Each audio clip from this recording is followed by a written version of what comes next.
आपकी जोरदार तालियां इस बात के द्योतक हैं कि समाज सेवा के इस प्रकल्प में आप सब भी अपना सहयोग और समर्थन देते रहे हैं और विश्व के सर्वमान्य और भारत के यशस्वी प्रधानमंत्री श्री नरेंद्र मोदी जी का जो संकल्प 2047 का विकसित भारत का, उसमें आप सब भी अपने अपने ढंग से योगदान देंगे और ये संस्था, ये हॉस्पिटल, ये चिकित्सा का क्षेत्र, इसमें एक नया मील का पत्थर भी साबित हो सकता है। इसके लिए बहुत बहुत साधुवाद यहाँ के जो संचालक, उनके एक बार जोरदार तालियां उनके लिए आभार स्वरूप बजाइएगा। और मैं अब आग्रह कर रहा हूं लेफ्टिनेंट जनरल सेवानिवृत्त जी डीपी वत्स जी, जो कि सलाहकार है Maharaja Agrasen medical education scientific research society के, आप कृपया आए और माननीय मुख्य अतिथि महोदय का और अन्य सभी का स्वागत करें और आज के संदर्भ में अपना उद्बोधन दें।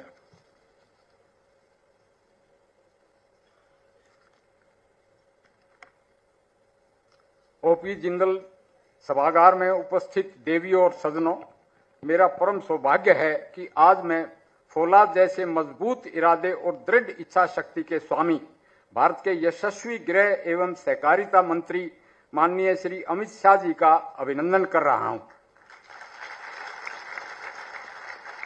माननीय मोदी जी और इनके नेतृत्व में देश ताकत और तरक्की के रास्ते पर अग्रसर है तथा देश के दुश्मनों में खौफ है। I welcome ever smiling honourable chief minister of Haryana Shri Nayab Singh ji Saini. Haryana के चहुमुखी विकास में अथक प्रयास की प्रकाष्ठा की एक मिसाल हैं और हमारे कॉलेज पर खास तौर से मेहरबान हैं।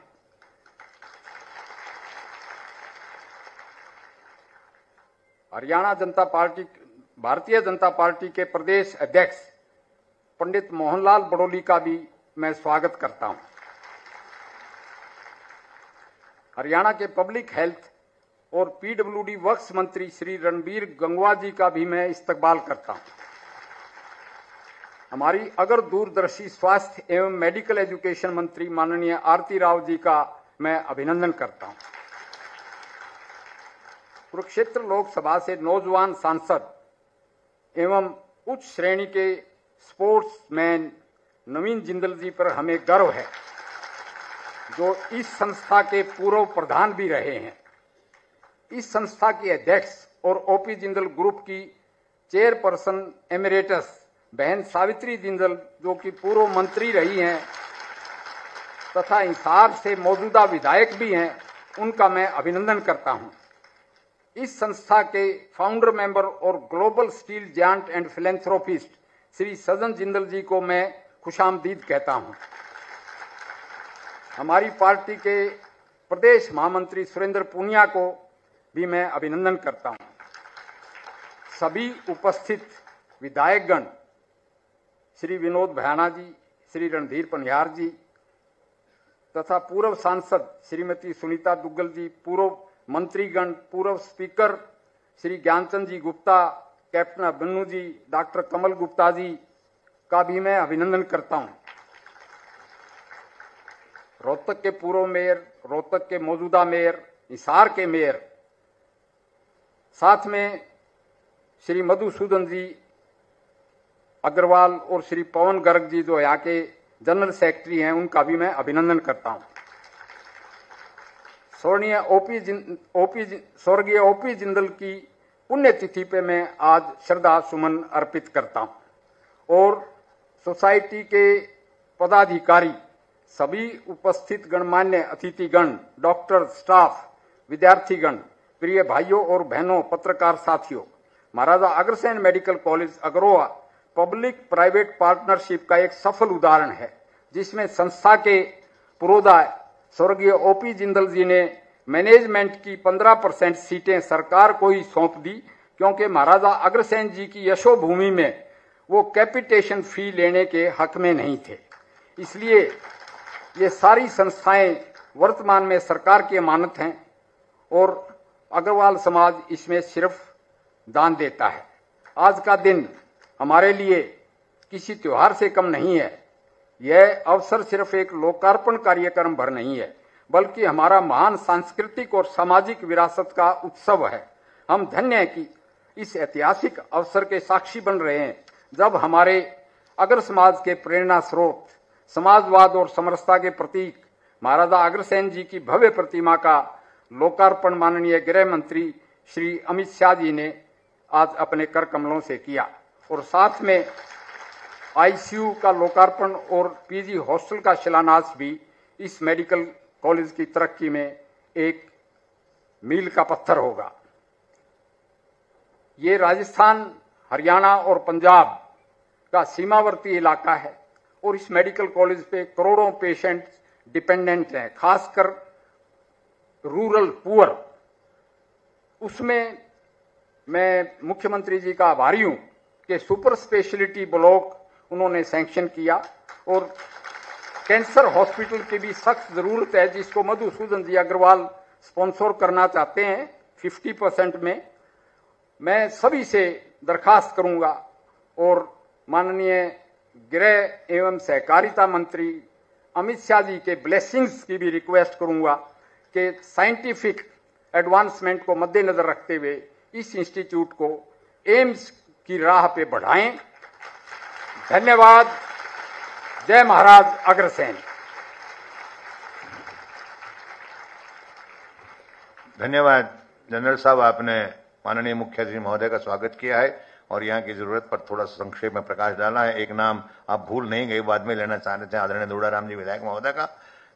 और मैं अब आग्रह कराऊं, अतिथि देवो भव हमारी परंपराएं हैं, हमारी रवायत है, उनका निर्वहन हम भवती भाव शानदार ढंग से करते हैं, विभिन्न भाव भंगिमाओं विभिन्न मुद्राओं से करते हैं और ऐसा करते हुए इतने गर्व और गौरव की अनुभूति करते हैं। हमारे आज के समारोह के मुख्य अतिथि महोदय आदरणीय श्री अमित शाह जी, केंद्रीय गृह एवं सहकारिता मंत्री महोदय का स्वागत द्वार पर अभिनंदन किया गया है, पुष्पगुच्छ से उनका अभिनंदन किया गया है और अब हम सबकी तरफ से स्वागत के भाव प्रकट करने के लिए स्वागत सम्मान सूचक अंगवस्त्र और इक्विपमेंट देने के लिए मैं आग्रह कर रहा हूं श्रीमती सावित्री जिंदल जी, चेयरपर्सन महाराजा अग्रसेन मेडिकल कॉलेज। कृपया आप हम सबकी तरफ से माननीय मुख्य अतिथि महोदय श्री अमित शाह जी को ये अंगवस्त्र, ये शॉल भेंट कर हम सबके स्वागत और सत्कार के भाव। आप भी अपने आप को शामिल कीजिएगा स्वागत के भाव में। जोरदार तालियां आपकी बजती रहनी चाहिए, बजती रहनी चाहिए और बजती रहनी चाहिए। उसके साथ में ये स्मृति चिन्ह भगवान कृष्ण जी की ये प्रतिमा, ये मूर्ति, जहां इस हरियाणा प्रदेश में जिन्होंने गीता का संदेश दिया, हतो वा प्राप्त स्वर्ग जित्वा वा भोक्ष से महिम तस्मात् उत्तिष्ठ कौन्तेय युद्धाय कृत निश्चय, ये संदेश धरा से दिए गए उन भगवान श्री कृष्ण का ये चित्र। और उसके पश्चात आदरणीय मुख्यमंत्री महोदय जो कि हरिश्रम सेवामय की भावना से हरियाणा प्रदेश की तरक्की के लिए हमेशा प्रयास करते रहते हैं, उनके लिए भी एक स्मृति चिन्ह है हम सबकी तरफ से। कृपया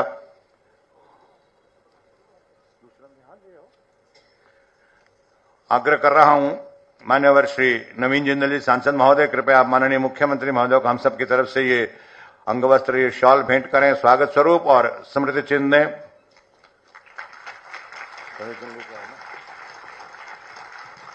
आदिदेव गणपति जी की ये मूर्ति, वक्रतुंड महाकाय सूर्यकोटि समप्रभ निर्विघ्नं कुरु मे देव सर्वकार्येषु सर्वदा, ये भाव हमारे सनातनी संस्कार हैं। सबसे पहले आदिदेव गणपति जी की पूजा होती है।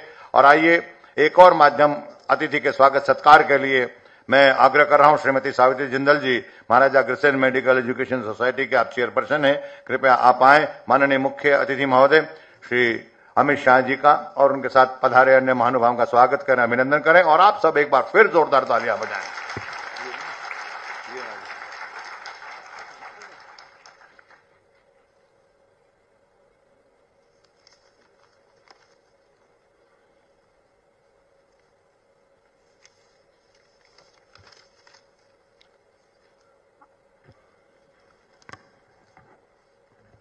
आदरणीय गृह मंत्री श्री अमित शाह जी, माननीय मुख्यमंत्री श्री नायब सिंह सैनी जी, कैबिनेट मंत्री श्री रणवीर गंगवा जी, स्वास्थ्य मंत्री बेटी आरती राव जी, माननीय विधायकगण, जिलाध्यक्ष श्रीमती आशा खेदर जी, बीजेपी के उपस्थित सभी पदाधिकारीगण, जनरल डीपी बस जी, पवन गर्ग जी, मनमोहन गोयल जी, अग्रवा मेडिकल कॉलेज की निदेशक डॉक्टर अलका छाबड़ा जी और निदेशक प्रशासन डॉक्टर आशुतोष जी एवं उपस्थित सभी गणमान्य अतिथिगण, पत्रकार व छायाकार बंधुओं, कॉलेज प्रशासन एवं समस्त डॉक्टर साहिबान, प्यारे विद्यार्थियों, आराध्य मां लक्ष्मी जी को नमन एवं महान सम्राट महाराजा अग्रसेन जी को श्रद्धा सहित वंदन करती हूं। आज के इस महत्वपूर्ण कार्यक्रम में आप सभी का हार्दिक अभिनंदन एवं स्वागत है। अग्रवा की इस पावन भूमि पर माननीय गृह मंत्री श्री अमित शाह जी की गरिमामयी उपस्थिति इस बात की साक्षी है कि समाज सेवा के प्रति हमारे प्रयास सही दिशा में हैं। मुख्यमंत्री श्री नायब सिंह सैनी जी और हरियाणा सरकार का निरंतर सहयोग हमें उत्साह और विश्वास प्रदान करता है। मैं आप सभी के प्रति आभार प्रकट करती हूं। आज हम जिस संस्थान में खड़े हैं उसे वैश्य समाज और हमारे समाज के अग्रणी व्यक्तित्व पूर्व मुख्यमंत्री स्वर्गीय बनारसी दास गुप्ता जी, प्रसिद्ध समाज सेवी स्वर्गीय जी.डी. गोयल जी, स्वर्गीय टेकचंद गोरखपुरिया जी और स्वर्गीय श्री ओ.पी. जिंदल जी ने चिकित्सा सुविधाओं की आवश्यकताओं को समझते हुए स्थापित किया था।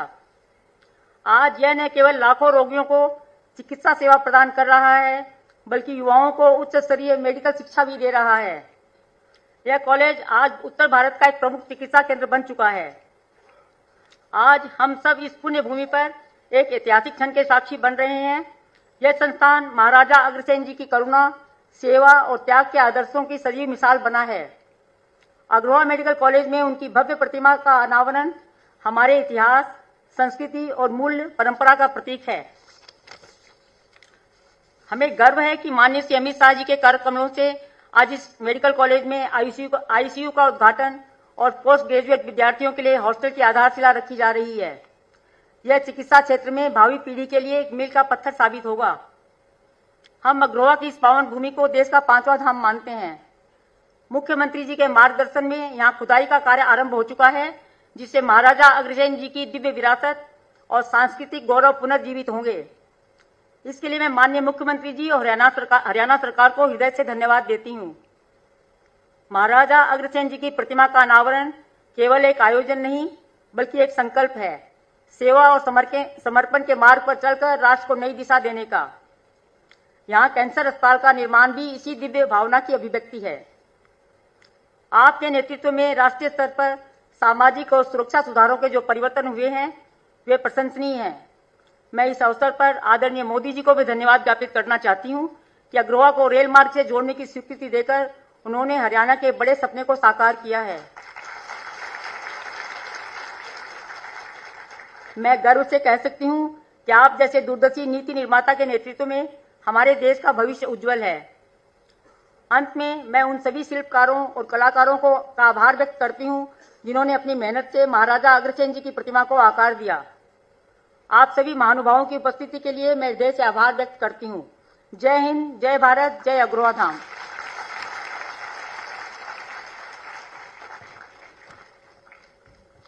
धन्यवाद महोदया।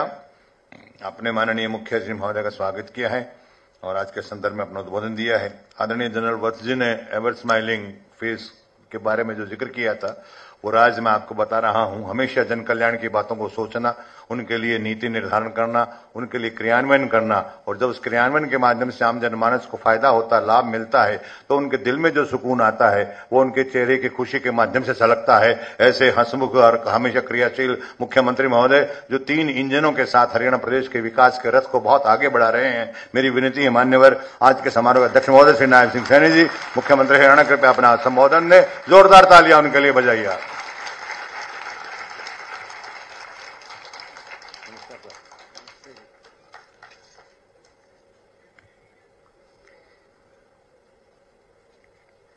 आज हम सब के लिए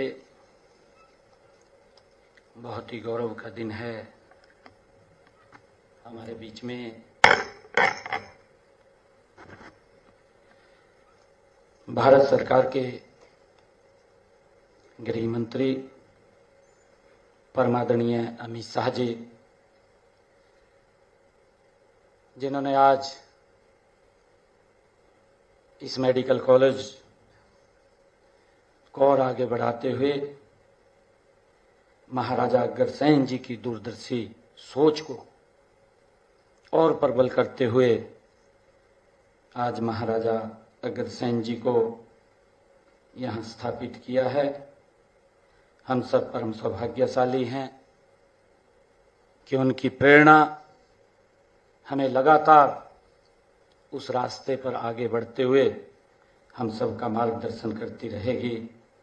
आज अमित शाह जी के कर कमलों द्वारा आज महाराजा अग्रसेन जी की मूर्ति का अनावरण हुआ है। हम सब के लिए ये परम सौभाग्य की बात है।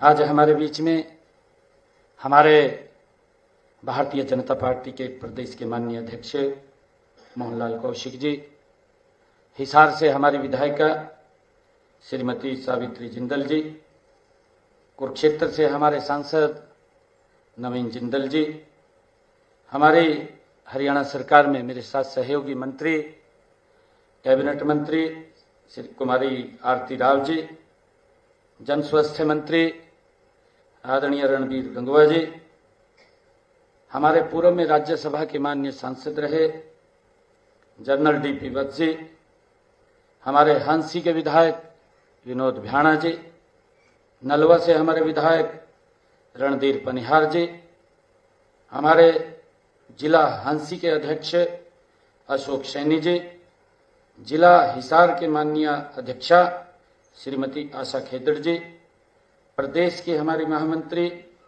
सुरेंद्र पूनिया जी और हमारे प्रदेश की महामंत्री डॉक्टर अर्चना गुप्ता जी, कैप्टन अभिमन्यु जी और हमारे सभी महानुभाव आज इस जो गौरवशाली दिन है, इस अवसर के ऊपर आप सब इतनी भारी संख्या में उपस्थित हुए हैं।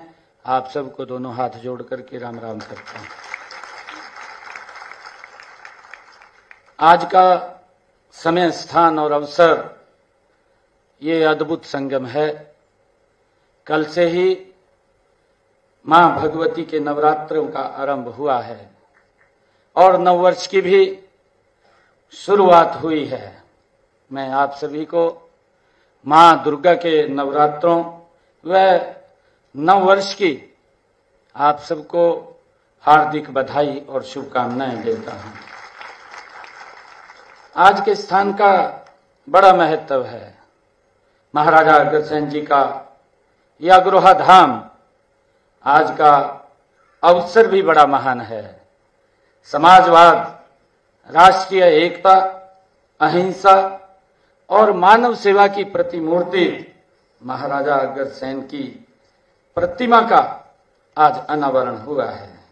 इसके साथ ही हमें खुशी है कि इस मेडिकल कॉलेज में नवनिर्मित आईसीयू का भी उद्घाटन और पीजी छात्रावास का भी शिलान्यास आदरणीय अमित शाह जी, गृह मंत्री भारत सरकार के कर कमलों द्वारा आज हम सबको यहाँ ये मिला है। यह हमारे लिए बड़े गर्व की बात है कि यह सब माननीय केंद्रीय गृह मंत्री अमित शाह जी के कर कमलों द्वारा हुआ है। हम धन्यवाद करते हैं आदरणीय अमित शाह जी का कि उनके कर कमलों द्वारा हमको एक और बड़ी सौगात आपके यहाँ आने से हमें मिली है। मैं इस पावन धरा और महाराजा अग्रसेन जी को भी मैं नमन करता हूं। साथ ही आज स्पेशल हरियाणा की इस पवित्र भूमि पर जहां स्वयं भगवान श्री कृष्ण ने सर्व मानव जाति के लिए कर्म का ज्ञान का संदेश दिया है, आप यहां पधारे हैं। मैं आपका पूरे हरियाणा के 2 करोड़ 80 लाख लोगों की तरफ से हार्दिक स्वागत करता हूं, आपका अभिनंदन करता हूं। मुझे खुशी है कि अग्रवाल समाज द्वारा महाराज अग्रसेन जी के आदर्शों और सिद्धांतों को आगे बढ़ाते हुए इस पावन धाम पर मानव सेवा के कई प्रकल्प चल रहे हैं। इनमें महाराजा अग्रसेन मेडिकल कॉलेज पिछले 36 वर्षों से रोगियों की महान सेवा कर रहा है। इस समय यहाँ पर एमबीबीएस की 100 सीटें और पीजी की 85 सीटें हैं। यहाँ की ओपीडी में हर साल 5 लाख से अधिक यहाँ मरीज आते हैं, जो इस मेडिकल कॉलेज से लाभ उनको मिलता है। महाराजा अग्रसेन जी एक महान विभूति थे। उन्होंने हजारों साल पहले इसी अग्रोहा की अपनी वैभवशाली राजधानी से पूरे संसार को लोकतंत्र, आपसी प्रेम और अहिंसा का संदेश दिया था। उनका गणतंत्र दुनिया के सबसे बड़े गणतंत्र भारत की नींव है। महाराजा अग्रसेन जी ने ऐसी परंपरा डाली थी कि जो भी परिवार अग्रोहा में रहने के लिए आए, उसे यहाँ के लोग 1 ईंट और 1 रुपया देंगे। इससे बाहर से आने वाले परिवार के पास 1 लाख ईंट और 1 लाख उसके पास रुपए इकट्ठे हो जाते थे। इससे वह यहाँ रहने के लिए अपना मकान भी और अपना रोजगार भी यहाँ पर खुशहाली से वो करता था, जिससे वह खुशहाल होता था। मुझे खुशी है कि हमने महाराजा अग्रसेन जी की शिक्षाओं और सिद्धांतों की याद बनाए रखने के लिए हिसार हवाई अड्डे का नाम भी महाराजा अग्रसेन जी के नाम से रखा है। मुझे यह भी खुशी है कि माननीय प्रधानमंत्री आदरणीय नरेंद्र मोदी जी के नेतृत्व में केंद्र सरकार ने अग्रोहा के पुरातत्विक स्थल की खुदाई की मंजूरी आदरणीय अमित शाह जी और आदरणीय नरेंद्र मोदी जी की सोच के आधार के ऊपर हमें मिली है, जिसका हमने 1 सप्ताह पहले 25 मार्च को उसका शुभारंभ भी कर दिया है। माननीय प्रधानमंत्री जी ने देश को मेडिकल हब बनाने का जो विजन रखा है, इसे साकार करने के लिए पर्याप्त डॉक्टरों और पैरामेडिकल स्टाफ का उपलब्ध होना जरूरी है। इसलिए हम हर जिले में एक मेडिकल कॉलेज वो स्थापित कर रहे हैं। इस समय प्रदेश में मेडिकल कॉलेजों की संख्या 15 हो गई है। इनमें से 9 मेडिकल कॉलेज हमारे पिछले 10 वर्ष के आदरणीय मोदी जी के कार्यकाल में खुले हैं तथा 9 निर्माणाधीन हैं। इनके अलावा बाड़सा जिला झज्जर में आप सबके आशीर्वाद से आदरणीय नरेंद्र मोदी जी और आदरणीय अमित शाह जी आपके आशीर्वाद से राष्ट्रीय कैंसर संस्थान खोला गया है। माजरा जिला रेवाड़ी में एम्स स्थापित किया जा रहा है। मुझे खुशी है कि हमारा लक्ष्य सर्वे भवन्तु सुखिना सर्वे सन्तु निरामया है। हम हेल्दी इंडिया बनाने की दिशा में माननीय प्रधानमंत्री नरेंद्र मोदी जी द्वारा शुरू किए गए फिट इंडिया मूवमेंट को सफल बनाने के लिए संकल्पबद्ध हैं। आदरणीय साथियों, हाल ही में मैंने वर्ष 2025-26 का बजट प्रस्तुत किया है। इसमें स्वास्थ्य क्षेत्र के 9,931 करोड़ रुपए के बजट को हमने बढ़ा करके 10,159 करोड़ रुपए किया गया है। इसके अलावा भी हमने कई नई पहलें वो की हैं। अगले वित्त वर्ष में पंचकुला, पानीपत, फरीदाबाद, सोनीपत, पलवल, सिरसा, कैथल, महेंद्रगढ़ के जिला अस्पतालों व मेडिकल कॉलेजों नू में अति आधुनिक मातृ एवं शिशु स्वास्थ्य केंद्र स्थापित किए जाएंगे। सभी जिला अस्पतालों में आधुनिक सेवाओं तथा आधुनिकतम उपकरण जैसे CT scan, MRI, ultrasound, blood analyser और डिजिटल एक्सरे उपलब्ध कराए जाएंगे। हम चिकित्सा क्षेत्र के प्रसार और जन जन को अच्छी चिकित्सा सुविधाएं उपलब्ध करवाने के लिए कटिबद्ध हैं। इस काम में महाराजा अग्रसेन जी मेडिकल कॉलेज वर्षों से महान सेवाएं प्रदान कर रहा है। मैं एक बार फिर आप सबको प्रतिमा के अनावरण, नवनिर्मित ICU भवन के उद्घाटन तथा PG छात्रावास के शिलान्यास आज आदरणीय अमित शाह जी ने ये कृपा हम सबके ऊपर की है। आज उनके आशीर्वाद से हमें ये मिले हैं। मैं आप सब की तरफ से पुनः आदरणीय अमित शाह जी का बहुत बहुत हार्दिक बधाई और धन्यवाद करता हूं कि उन्होंने यहाँ आकर के हम सबका मान बढ़ाया है। और आप सबका भी मैं बहुत बहुत धन्यवाद करता हूं कि आप लोग इतनी संख्या में पधारे हैं। इन्हीं शब्दों के साथ मैं आप सबको धन्यवाद देता हुआ अपनी वाणी को विराम देता हूं। जय हिंद, जय भारत, जय हरियाणा। धन्यवाद माननीय मुख्यमंत्री महोदय, आपने अपना संदेश दिया है और केंद्रीय गृह मंत्री महोदय का स्वागत और अभिनंदन किया है। निश्चित रूप से ये कार्यक्रम अपने परवान पे, अपनी बुलंदी पे है और जिन ऊंचाइयों पे कार्यक्रम है उससे और आगे ले जाने की चेष्टा कर रहा हूं। और ऐसी विभूति जो गो, गंगा, गाय, गीता और गायत्री संस्कारों को हमेशा आत्मसात करते हुए इस देश की एकता और अखंडता के लिए हमेशा प्रयास करते रहते हैं। एक केंद्रीय गृह मंत्री के नाते ऐसे चुनौतीपूर्ण निर्णय को लेकर उनको पालन करके इस देश का नाम जिन्होंने पूरे विश्व में बढ़ाया है, ऐसी विभूति जो यहाँ आज हमें अपना आशीर्वाद देने के लिए पधारे हैं और उस जो हमारा नाम, देश का नाम पूरे विश्व में सम्मान के साथ लिया जाता है और समृद्ध भारत के लिए सहकार आंदोलन के तहत सहकारिता मंत्री के नाते जो जन जन तक इस समाज कल्याण की बातें, आपसी सहयोग की बातें पहुंचाते रहते हैं, जिन्होंने हमेशा ही ऐसे चुनौतीपूर्ण निर्णय लिए हैं जिससे आम जनमानस को लाभ हुआ है, ऐसी विभूति जो लोह पुरुष की धरा से एक लोह पुरुष के रूप में, एक सुपुत्र के रूप में यहाँ विराजमान है, जिन्होंने हमेशा ही अपने कृतित्व के माध्यम से भारत का नाम रोशन किया है, जिनके बारे में ही शायद किसी शायर ने कहा होगा कि तूफानों में भी हंसता है सफीना जिनका, तूफानों में भी हंसता है सफीना जिनका, पत्थर को भी काटे है नगीना जिनका, वो और है जो छुप जाते हैं धूप में साए की तरह, अरे सूरज को भी बुझा सकता है पसीना इनका। जोरदार तालियों, मेरा अकेले में सक्षमता नहीं है, आपकी तालियों का आश्रय लेकर आग्रह कर रहा हूं माननीय केंद्रीय गृह मंत्री महोदय अमित शाह जी से, कृपया अपने आशीर्वृष्टि से हम सबको अभिचिंतित करें। जोरदार तालियां बजाएं। जो महानुभाव खड़े हैं बैठ जाइएगा, इधर कुर्सियां खाली हैं। मंच पर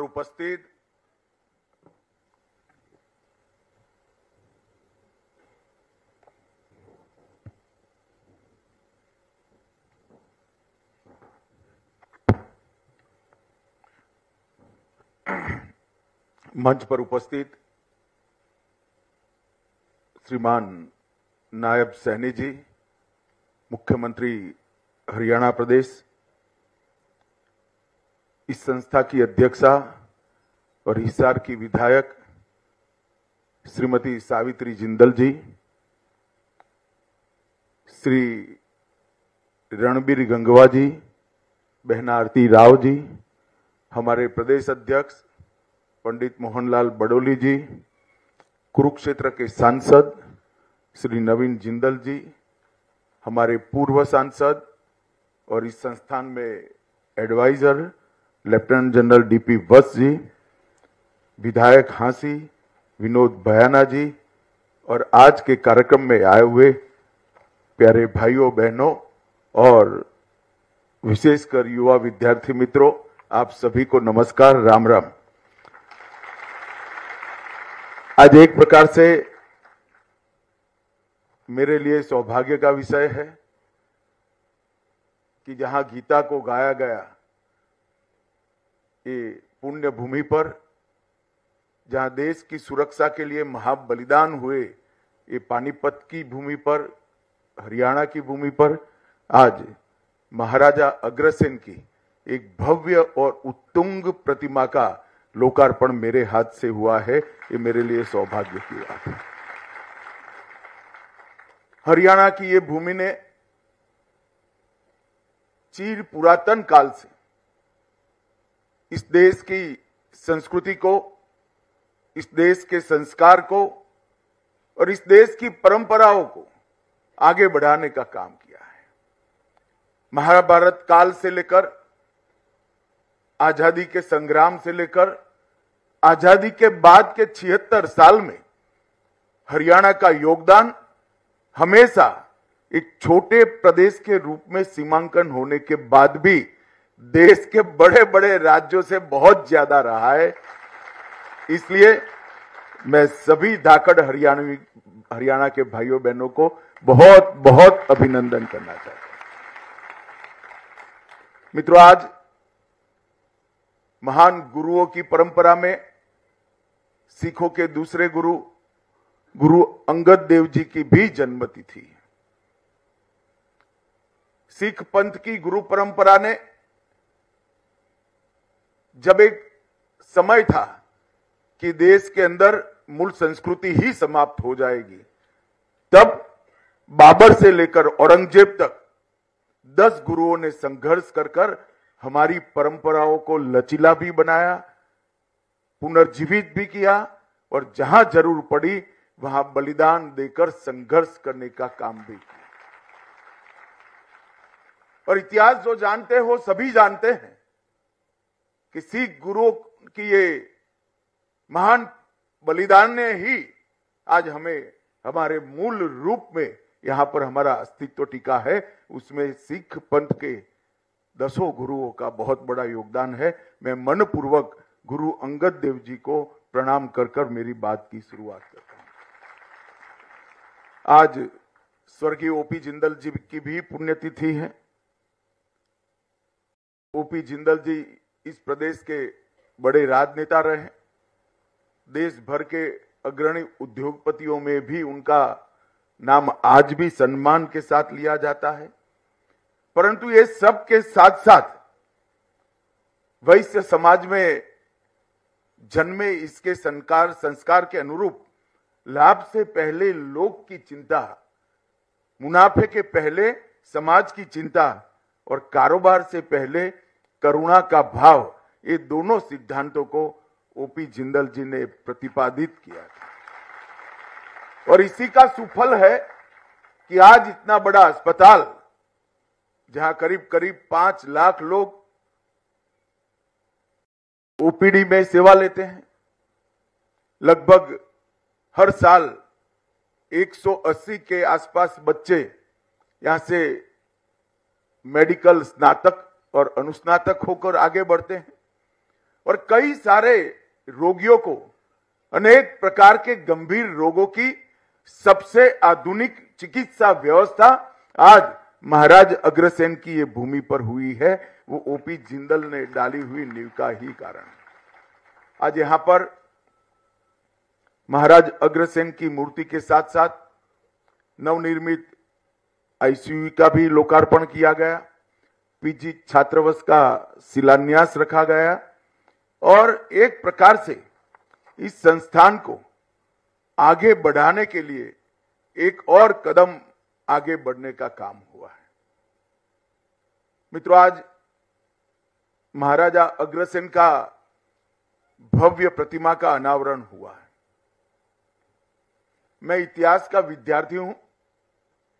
महाभारत काल से आज तक अग्रसेन जी एक अनूठे प्रकार के शासक रहे। उस जमाने में लगभग 5300 साल पहले मेरे शहर में जो आता है वो आते ही लखपति होगा और आते ही महल को प्राप्त करेगा, ऐसी नींव डाले। एक प्रकार से ऐसा कहते हैं कि उस जमाने में उनकी राजधानी में 1 लाख लोगों का निवास था और जो नया व्यक्ति वहां शरण लेता था, आता था अन्य राज्यों से, उनको 1 ईंट हर परिवार देता था तो 1 लाख ईंट मिल जाता था और 1 रुपया भी मिलता था तो 1 लाख रुपया भी मिलता था। आप 1 ईंट और 1 लाख का मूल्य आज के जमाने के हिसाब से मत करिए। मैं महाभारत काल की बात कर रहा हूं, जब रुपये को छूना ही बहुत बड़ा भाग्य होता था। उस वक्त पूरा आर्थिक व्यापार एक प्रकार से बार्टर सिस्टम से चलता था। जो बहुत धनी होते थे उनके पास ही करेंसी हुआ करती थी। उस जमाने में महाराज अग्रसेन की राजधानी में जो आया वो 1 लाख ईंटों के महालय का घर का मालिक बना और 1 लाख रुपया प्राप्त कर लखपति बन जाता था। समृद्धि का इतना सुचारू रूप से राज्य पर बोझ डाले बगैर हर व्यक्ति के कल्याण का रास्ता शायद आज तक किसी ने ना ढूंढा है, ना किसी ने जमीन पर उतारा है। महाराजा अग्रसेन बहुत वीर योद्धा थे। महाभारत के युद्ध में भी इन्होंने हिस्सा लिया था बड़ी युवा अवस्था में और इन्होंने एक प्रकार से पूरे समाज तो खैर अब बना, उस वक्त पूरा राज्य ही होगा, पूरे राज्य के संस्कारों को सिंचित करने का काम किया। कोई भूखा न सोए, कोई व्यक्ति ऐसा ना हो जिसके सर पर छत न हो और कोई व्यक्ति ऐसा ना हो जिसके पास कारोबार न हो। ये 3 चीजों को अपने सुशासन से उन्होंने निश्चित किया, सुनिश्चित किया और इतने हजारों साल के बाद भी अग्रवाल समाज के जितने भी गोत्र है, आप उसको ध्यान से देखिएगा, हर व्यक्ति उद्यमी है, हर व्यक्ति देश को समर्पित है, हर व्यक्ति सेवा भी करता है और हर व्यक्ति अपना योगदान भी देश के विकास में। इतने हजारों साल के बाद जिस व्यक्ति ने दिए गए संस्कार, सिंचे हुए संस्कार, जरा भी इसका डाइल्यूशन होए बगैर आज जस का तस सामने आया है, वो महान व्यक्ति एक प्रकार से हम सब के लिए आदर्श होना चाहिए। उन्होंने सुशासन के लिए भी ढेर सारे सिद्धांत प्रस्तापित किए गए थे। कई ऐतिहासिक डॉक्यूमेंट्स में इसका जिक्र भी मिलता है, उसको प्रस्तापित भी किया गया है। और एक प्रकार से आज नरेंद्र मोदी जी भी उसी रास्ते पर आगे बढ़ रहे हैं। आज नरेंद्र मोदी जी के 10 साल के अंदर 75 साल से जो 60 करोड़ गरीबों की फौज इस देश में बनी थी, उसमें से 25% लोगों, 25 करोड़ लोगों को गरीबी की रेखा से ऊपर एक 10 साल के अंदर ही ले जाने का काम किया। 4 करोड़ आवास बनाए, मतलब 20 करोड़ लोगों को छत देने का काम किया। 81 करोड़ लोगों को प्रति व्यक्ति 5 किलो राशन मुफ्त मिलता है। 11 करोड़ लोगों को गैस का चूल्हा देकर धुआं मुक्त घर बनाने का काम किया। 12 करोड़ परिवार इस देश में 2014 तक शौचालय विहीन थे। उस परिवार की बच्चियों की कल्पना करिए जहां शौचालय नहीं होता है। हम शहर में रहते हैं, हमें कल्पना नहीं है उसकी, मगर जिस परिवार में शौचालय नहीं होता है, इसकी माताएं, बहनें, बच्चियां किस तरह से जीती होगी। आजादी के 70 साल के बाद 12 करोड़ घर ऐसे थे जिसमें शौचालय नहीं था। और आज मैं अभिनंदन देना चाहता हूं हरियाणा सरकार को कि देश में सबसे पहले हर घर को शौचालय देने वाली सरकार हमारी हरियाणा सरकार बनी। 15 करोड़ लोगों को घर में नल से जल दिया। 60 करोड़ लोगों को 5 लाख तक का पूरा स्वास्थ्य का खर्चा फ्री ऑफ कॉस्ट कर दिया। और मित्रों, इसके साथ साथ ऊर्जा हर घर में पहुंचाई और अब कोऑपरेटिव के माध्यम से हर घर के अंदर स्वरोजगारी देने का काम भी नरेंद्र मोदी जी की सरकार कर रही है। मोदी जी ने इस 10 साल के अंदर कई सारे क्षेत्र के अंदर आमूलचूर परिवर्तन आए। और आज मैं जब यहां आया हूं तब अस्पताल के प्रांगण में, मेडिकल कॉलेज के प्रांगण में मेरा कार्यक्रम है, तब एक होलिस्टिक अप्रोच के साथ नरेंद्र मोदी सरकार ने देश के स्वास्थ्य की चिंता करी। आप लोग सब पढ़े लिखे लोग हो, बच्चे तो ढेर सारी चीजें रिसर्च कर कर भी डाउनलोड करते हैं, मगर आप भी ये सारी योजनाओं को एक मोतियों की माला बनाकर देखेंगे तो मालूम पड़ेगा कितनी दूरदर्शिता के साथ काम हुआ है। सबसे पहले हर घर में गैस का सिलेंडर दिया। इसका सीधा रिश्ता महिला की, माता की स्वास्थ्य के साथ जुड़ा हुआ है। जो चूल्हा फूंक कर रसोई बनाती थी वो माता 25-30 साल में उसके फेफड़े अकाल फाइब्रोसिस से ग्रस्त हो जाते थे। 400 सिगरेट जितना धुआं इसके फेफड़े में हर रोज पहुंच जाता था। तो 12 करोड़ घर में जब आप गैस का सिलेंडर पहुंचाते हो तो वो घर को धुएं से मुक्त करते हो। 12 करोड़ परिवारों में आप जब शौचालय देते हो तो स्वच्छता के कारण पूरे परिवार तो छोड़िए, पूरे गांव का स्वास्थ्य अच्छा होता है। इसके बाद में योग मिशन आया। योग वो हमारी महान परंपरा है जो दवाई वगैरह के जीवन को सार्थक करती है और सालों से उसको भुला दिया गया था। आज न केवल भारत, पूरा विश्व योग से मानव के मन, शरीर और आत्मा तीनों के स्वास्थ्य के सुधार को स्वीकार करता है। इसके साथ साथ फिट इंडिया मिशन आया, फिर पोषण अभियान आया, क्योंकि ढेर सारी बीमारियों का कारण कुपोषित नागरिक होता है। फिर मिशन इंद्रधनुष आया, जिसके माध्यम से हर एक बच्चे को सभी के सभी टीके लगाकर उसकी रोग प्रतिकारक शक्ति को बढ़ाया गया। और फिर भी अगर कोई बीमार पड़ता है तो आयुष्मान भारत के माध्यम से 5 लाख तक की पूरे स्वास्थ्य की सुविधाएं करी। और उसके साथ जल जीवन मिशन भी लाए। शुद्ध पीने का फ्लोराइड विहीन पानी 15 करोड़ घर में पहुंचाया। आप सब जानते हैं, जो छात्र हो तो बहुत अच्छी तरह से जानते हैं, मानव शरीर में पानी का हिस्सा कितना होता है और स्वास्थ्य में शुद्ध पानी का रोल भी क्या होता है। ये सारी चीजें एक प्रकार से स्वास्थ्य से जुड़ी हुई है, जो हमारे देश के स्वास्थ्य को पूरी व्यवस्था इसकी फिट करने से लेकर, पोषण से लेकर, टीका लगाने से लेकर स्वास्थ्य सुविधाएं बढ़ाने तक एक माला में पिरोने का काम ये 10 वर्ष में नरेंद्र मोदी सरकार ने किया। और उसके बाद नंबर आया मेडिकल इंफ्रास्ट्रक्चर का। मैं आज आपको कहना चाहता हूं कि मेडिकल इंफ्रास्ट्रक्चर में ढेर सारा काम नरेंद्र मोदी सरकार ने किया। 64,000 करोड़ रुपया पब्लिक हेल्थ सेंटर और कम्युनिटी हेल्थ सेंटर इसके लिए खर्च कर एक बहुत बड़ा मेडिकल इंफ्रास्ट्रक्चर का बेसिक खाका बनाने का काम। 730 इंटीग्रेटेड पब्लिक हेल्थ लैब बनाए गए, 4382 ब्लॉक पब्लिक हेल्थ यूनिट्स बनाए गए और 602 क्रिटिकल केयर बॉक्स ये 10 साल के अंदर नए निर्मित किए गए।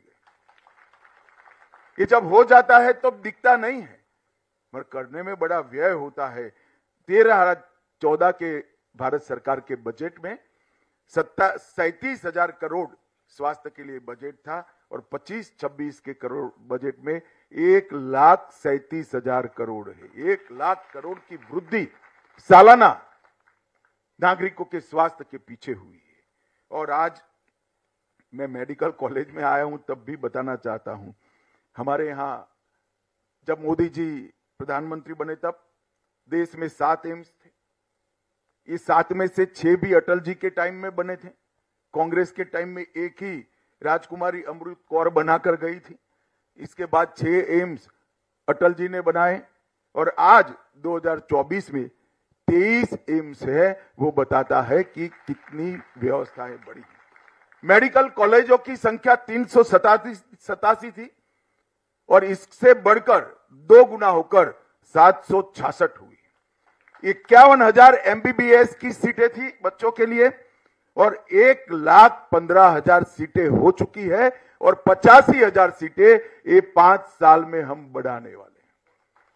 2 लाख सीटें, हर साल 2 लाख बच्चे डॉक्टर बनकर देश के लोगों की सेवा करने के लिए बाहर आएंगे। पीजी की सीट 31,000 थी, उससे बढ़कर 73,000 हुई। अब जब ये 85,000 सीटें हम बढ़ाएंगे तो अनुपात में पोस्ट ग्रेजुएट की सीटें भी अपने आप बढ़ जाएंगी। मित्रों, ये जो इंफ्रास्ट्रक्चर बन रहा है, जब मेडिकल की कॉलेज की मैं बात करता हूं 387 से 766 हुए, तब आपको लगता है कि ये सिर्फ पढ़ने की सुविधा बढ़ी है। ऐसा नहीं है। जब एक मेडिकल कॉलेज चलता है तो हम सब रूल्स जानते हैं कि एक फ्री अस्पताल चलाना पड़ता है और 14 के 14 विभाग वो अस्पताल में रखने पड़ते हैं, क्योंकि छात्र को पढ़ाने के लिए अनिवार्य शर्त है। इसका मतलब हुआ इस देश में 766 संपूर्ण अस्पताल फ्री ऑफ कॉस्ट गरीबों का इलाज करने वाले बनाने का काम हो चुका है, जो हमारे हर जिले में, देश के 750 जिले में 766 अस्पताल बने हैं। और भाजपा शासित सभी राज्यों का संकल्प है कि मिनिमम हर जिले में एक अस्पताल बना जाए। राजधानी के अंदर 3 है, एक मेडिकल कॉलेज राजधानी में के अंदर 3 है तो नहीं गिना जाए। और मुझे विश्वास है कि अगले 5 साल के अंदर देश का एक भी जिला ऐसा नहीं होगा जहां मेडिकल कॉलेज नहीं होगा और फ्री अस्पताल नहीं होगा। ये बहुत बड़ा परिवर्तन भारत के स्वास्थ्य के क्षेत्र में नरेंद्र मोदी सरकार लाई। और जहां जहां डबल इंजनों की सरकार बनी, बहुत तंज कसे जाते हैं हमारे डबल इंजन के मॉडल पर।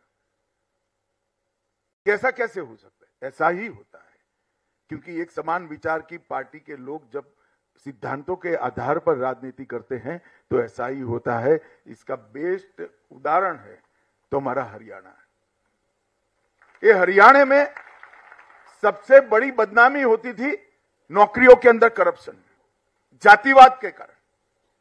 एक सरकार आती थी तो एक क्षेत्र के लोगों को नौकरी मिलती थी, दूसरी सरकार आती थी तो दूसरे क्षेत्र के लोगों, और किसी को फ्री ऑफ कॉस्ट नौकरी नहीं मिलती थी। खर्ची भी चाहिए थी और पर्ची भी चाहिए थी। भारतीय जनता पार्टी की सरकार ने खर्ची और पर्ची के बगैर 80,000 नौकरियां बांटकर ये सिद्ध किया कि लोकतंत्र में जाति के आधार पर राजनीति नहीं करते। हरियाणा के खिलाड़ियों ने ये 10 साल में 3 गुना पदक जीते हैं। ये कोई प्रयास के बगैर नहीं हो सकता। बासमती चावल का सबसे बड़ा निर्यातक छोटा प्रदेश होने के बावजूद 10 साल में हमारा हरियाणा बना। और सेना में हर 10वां जवान एक छोटे से हरियाणा से है। सबसे ज्यादा 14 फसलें किसानों की अगर राज्य में एमएसपी पर खरीदी जाती है 24। सैनी जी बहुत जागरूक है। पहले 14 थी, सैनी जी के लिए ताली बजाओ, उन्होंने 14 से 24 कर दी। सबसे पहला राज्य अगर कोई है तो हरियाणा है। लाल डोरे के भीतर मालिकाना हक अगर पूरे देश में सबसे पहले किसी ने दिया तो हरियाणा ने दिया। एक भी सरपंच अनपढ़ न हो ऐसा कोई राज्य है तो हमारा हरियाणा है। पंचायतों में महिलाओं की 50% भागीदारी भी महिलाएं ने सुनिश्चित हरियाणा ने करी है। हर एक घर में नल से फ्लोराइड विहीन शुद्ध जल भी हरियाणा ने पहुंचाया है। और सबसे पहला धुआं मुक्त, मतलब एक भी घर में कंडे और टहनियां लकड़ियां नहीं जलाई जाती है, ऐसा राज्य कोई बना तो अपना हरियाणा बना है। और सबसे पहला आयुष विद्यालय अगर कहीं बना तो अपने हरियाणा के अंदर। और हरियाणा का बजट हुड्डा साहब शायद कल देखेंगे अखबार में। हुड्डा साहब आप 37,000 का छोड़कर गए थे, हमारे सैनी ने इसको 1 लाख करोड़ तक पहुंचाने का काम किया। 2 लाख करोड़। आज सैनी जी मेरे डेटा को सुधारते ही जा रहे हैं। इसका मतलब कि आप जीडीपी भी बढ़ा रहे हो, जनता की सुख सुविधा भी बढ़ा रहे हो, गरीबों को भी आगे लाने का काम कर रहे हो और इंफ्रास्ट्रक्चर भी बना रहे हो। ढेर सारे काम है, आज विषय नहीं है इंफ्रास्ट्रक्चर पर बोलने का, परंतु मैं 2 आंकड़े जरूर देना चाहता हूं। जब 10 साल यूपीए की सरकार थी तब 10 साल यहां पर भी कांग्रेस की सरकार थी। सोनिया मनमोहन की सरकार चलती थी। 10 साल में हरियाणा को 10 साल में 41,000 करोड़ रुपया दिया। और 10 साल नरेंद्र मोदी जी की सरकार चली, हमने 1,43,000 करोड़ रुपया हरियाणा को देने का 3 गुना पैसा दिया। इसके अलावे 1,26,000 करोड़ के इंफ्रास्ट्रक्चर का काम, 72,000 करोड़ के सड़क निर्माण का काम और 54,000 करोड़ का रेलवे का काम अलग से देने का काम भारतीय जनता पार्टी की सरकार। इसमें मैं एयरपोर्ट, मेडिकल कॉलेज, ढेर सारी योजनाएं और गरीब कल्याण की योजनाएं मैं नहीं मानता हूं। एक सबसे पहली इथेनॉल बायो रिफाइनरी भारत में पानीपत में इसका उद्घाटन करने का काम और ढेर सारे सुशासन के काम भी मनोहर लाल जी ने शुरू किए थे और सैनी जी आगे बढ़ा रहे हैं। ये सैनी जी जब आप उनको देखोगे तो बड़े शांत, सौम्य और एक अद्भुत व्यक्तित्व तो दिखेगा।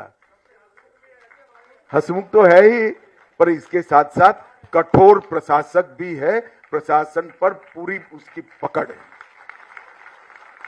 जब हरियाणा में चुनाव की शुरुआत आई तब कुछ सुधार करने जरूरी थे। मेरे घर पर एक मीटिंग हुई, कुछ निर्णय हुए, 22-23 निर्णय हुए थे। मैं इसको दोहराना नहीं चाहता, परंतु बैठक के बाद मैंने सैनी को अकेले में कहा कि सैनी जी ये बहुत कठिन है, इतने 2.5 महीने में 3 महीने में सब पूरा करना। उन्होंने कहा वो जी हो जाएगा जी, आप चिंता मत करो जी। मुझे लगा चलो अच्छा है, कर ही लेंगे, मगर साहब चुनाव की घोषणा के पहले सारे के सारे काम नायब सिंह ने पूरे कर दिए थे और ये इसकी प्रशासनिक क्षमता का उदाहरण। जब जनता के बीच में से उठकर एक सामान्य व्यक्ति राज्य के शासन की धुरा संभालता है तब किस प्रकार का परिवर्तन आता है, इसका आदर्श उदाहरण हमारे नायब सैनी है। और इसीलिए कोई भी समस्या लेकर जाओ वो हंसते हैं और हंसकर इसका स्वागत भी करते हैं और समाधान भी करते हैं। मित्रों, आज सबने मुझे यहां बुला है, तब एक बात मेडिकल कॉलेज के संचालकों को भी मैं कहना चाहता हूं। हमारी नई शिक्षा नीति जो हम लाए हैं, इसमें बच्चों के अंदर जो मूल क्षमताएं पड़ी हैं, किसी के अंदर चित्रकार पड़ा होगा, किसी के अंदर संगीतकार पड़ा होगा, किसी के अंदर खिलाड़ी पड़ा होगा, किसी को भले मेडिकल का स्टूडेंट होगा, डॉक्टर बनना चाहता होगा, इकोनॉमी की भी समझ होगी, किसी को सोशल सामाजिक विज्ञान की भी समझ होगी। ये सारी इनकी जो मूल शक्तियां हैं, ये मुरझानी नहीं चाहिए। ये डॉक्टर जरूर बनना चाहिए, परंतु इसके साथ जो मूल शक्तियां ईश्वर ने दी है, जो इंद्रिय दी है, जो रुचि दी है, जो लाइकिंग दिया है, उसको भी एक अच्छा प्लेटफॉर्म मिले तो ही एक विद्यालय संपूर्ण माना जाता है। डॉक्टर तो अच्छा बनना ही चाहिए, इसमें कॉम्प्रोमाइज मत करिए, परंतु युवा लोगों के साथ ढेर सारा समय होता है। हमारी शिक्षा नीति के ऐसे वर्टिकल दिए हुए हैं। मेरे संचालकों से विनंती है कि आप भी कुछ वर्टिकल सिलेक्ट कर बच्चों की रुचि को, बच्चों की विशेषताओं को प्लेटफॉर्म देने का काम करिए, जिससे वो संपूर्ण नागरिक बन सके और भारत माता की सेवा कर सके। आज आपने यहां मुझे बुलाया, महाराजा अग्रसेन की एक उत्तुंग और भव्य प्रतिमा का लोकार्पण मुझसे कराया। एक महान विभूति जिन्हें 5300 साल पहले इस देश के अंदर नए विचार की शुरुआत की, इस विचार पर आज करोड़ों लोग आगे बढ़ रहे हैं। ऐसे महान व्यक्तित्व की चिर स्मृति के लिए ये मूर्ति का अनावरण कराया। जितने बच्चे यहाँ सालों तक पढ़ेंगे, महाराजा अग्रसेन को जानने का प्रयास भी करेंगे और महाराजा अग्रसेन के गुणों को अपने जीवन में उतारने का भी प्रयास करेंगे। इससे समाज का बहुत भला होगा। अंततोगत आप सभी का बहुत बहुत धन्यवाद। वंदे मातरम। भारत माता की जय।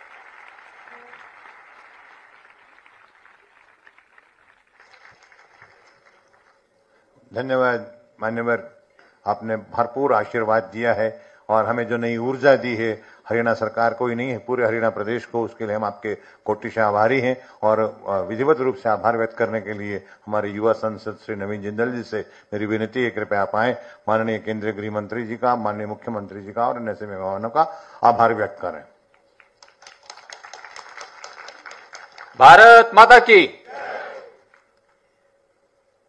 बहुत ही आदर और मान के योग हमारे गृह मंत्री श्री अमित शाह जी, माननीय मुख्यमंत्री श्री नायब सिंह सैनी जी, भारतीय जनता पार्टी के हरियाणा के अध्यक्ष पंडित मोहनलाल बडोली जी, अग्रोहा मेडिकल कॉलेज की अध्यक्षा मां श्रीमती सावित्री जिंदल जी, माननीय पीडब्ल्यूडी मंत्री श्री रणवीर गंगवा जी, माननीय स्वास्थ्य मंत्री मेरी छोटी बहन आरती सिंह राव, जनरल डीपी वत्स, माननीय विधायक विनोद भयाना जी, श्री डूडाराम जी, सभी उपस्थित पूर्व माननीय सांसदगण, विधायकगण, मंत्रीगण, हमारे कोषाध्यक्ष श्री मनमोहन गोयल जी, मेरे बड़े भाई सजन जिंदल जी, रतन जिंदल जी, निर्मला बहन जी, सभी यहां पर उपस्थित गणमान्य अतिथिगण, पत्रकार, छायाकार बंधुओं, कॉलेज प्रशासन, फैकल्टी मेंबर्स, प्रिय विद्यार्थियों, आज का यह शुभ अवसर हम सभी के लिए अत्यंत गौरवशाली है। हमें आज यहां अग्रोहा में महाराजा अग्रसेन जी की भव्य प्रतिमा के अनावरण, नवनिर्मित आईसीयू के लोकार्पण और पीजी हॉस्टल के शिलान्यास का साक्षी होने का शुभ अवसर हमें मिला है। यह केवल एक निर्माण कार्य नहीं, बल्कि समाज की सेवा और मानवता के प्रति हमारी अटूट प्रतिबद्धता का प्रतीक है। आज हमारे इस संस्थान के संस्थापक बाबूजी श्री ओपी जिंदल जी की 20वीं पुण्यतिथि पर हम उन्हें सादर नमन करते हैं। बाबूजी ने सदैव अपना जीवन गरीबों और जरूरतमंदों के उत्थान के लिए समर्पित किया। वो हमेशा उन्होंने यही सिखाया कि जरूरतमंद की सेवा ही सही मायने में ईश्वर की पूजा है। उनका मानना था कि चिकित्सा और शिक्षा का दान सबसे बड़ा दान है। उन्हीं के विचारों से प्रेरणा लेकर कि मैं और मेरी मां सावित्री जिंदल जी राजनीति को माध्यम बनाकर और देश की सेवा में लगे हैं।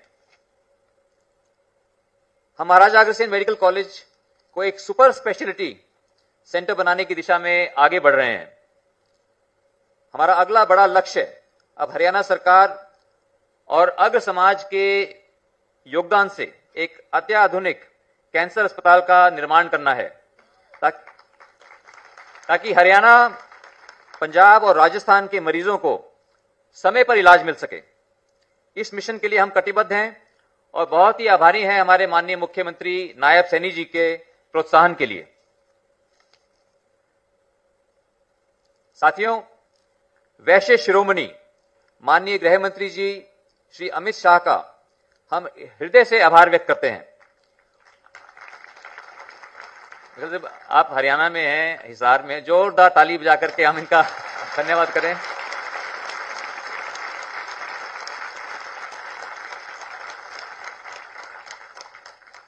माननीय गृह मंत्री जी, आपके मार्गदर्शन से हमारे समाज सेवा के मिशन को एक नई दिशा और ऊर्जा मिलेगी।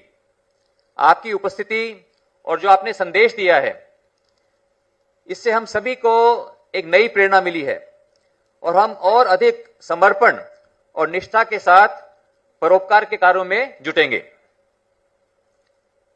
मैं हमारे माननीय मुख्यमंत्री नायब सैनी जी और हरियाणा सरकार का भी हार्दिक आभार प्रकट करता हूं, जिन्होंने इस संस्थान को निरंतर सहयोग और समर्थन प्रदान किया है। मैं महाराजा अग्रसेन मेडिकल कॉलेज अग्रोहा के सभी सम्मानित सदस्यों, डॉक्टरों, कर्मचारियों और उन सभी महानुभावों का भी धन्यवाद करता हूं, जिनके सतत प्रयासों से यह संस्थान चिकित्सा सेवा में नए आयाम स्थापित कर रहा है। और खास करके मैं आभार व्यक्त करना चाहूंगा सजन भैया का और रतन भैया का, जिन्होंने हमेशा बढ़ चढ़कर हमारी इसके अंदर मदद की है। अंत में पुनः माननीय गृह मंत्री जी का, माननीय मुख्यमंत्री जी का और मंच पर बैठे और सदन में बैठे हुए सभी सम्मानित अतिथिगण का, अग्र बंधुओं और उपस्थित जनों का मैं हार्दिक आभार व्यक्त करता हूं। हमें आशा है कि आपके सहयोग और आशीर्वाद से हम महाराजा अग्रसेन मेडिकल कॉलेज को सेवा और समर्पण का एक सशक्त सेंटर ऑफ एक्सीलेंस बना सकेंगे। धन्यवाद। जय महाराजा अग्रसेन जी की, जय हरियाणा, जय भारत। धन्यवाद मान्यवर श्री नवीन जिंदल जी, सांसद महोदय। आप